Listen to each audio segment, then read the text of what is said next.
ভালোবাসাকে কেউ যত্ন করে, আবার কেউ অবহেলায় ভেঙে চুরে দেয়। কেউ নিজেকে উজাড় করে ভালোবাসা পেতে চায়, কিন্তু সেই ইচ্ছে পূরণ হয় না। ভালোবাসা এমন একটা বিষয় যার যত্ন না নিলে বা দিনের পর দিন অবহেলা করলে দূরত্ব তৈরি হয়।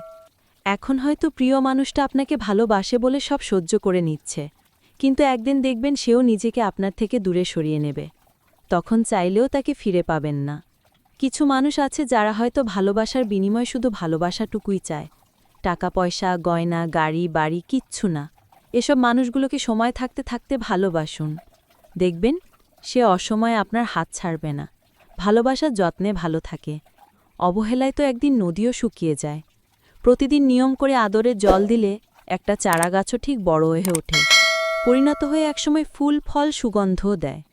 কিন্তু প্রয়োজন শেষে খুব প্রিয় ফুলগুলোই একসময় উঠোনের আবর্জনা মনে হয়। ভালোবাসাও ঠিক তেমনি একটি অধ্যায়। কখনো তা প্রজাপতির মতো সুন্দর, আবার সবুকার মতো অসহ্য মনে হয়। সম্পর্ক পরস্পরের যত্নে ভালো থাকে, পরস্পরের ভরসা এবং বিশ্বাসে তা সমৃদ্ধ হয়। ভালোবাসার অভিমান কাছাকাছি থাকা দুটি ক্লান্ত শহর। সে অনুভূতি খুব যত্নে রেখে কেউ শান্তি পায়, আবার কেউ তীব্র অবহেলা একসময় খুব দূরে সরে যায়। সাদামাটা জীবন বা বিলাসিতায় কি বিচার হয় কতটা ভালোবাসা আছে? কেউ প্রতিদিনের পছন্দের শপিংয়েও খুশি না, ভালোবাসার প্রমাণ দিতে বা আয়না পূরণ করতে হয়।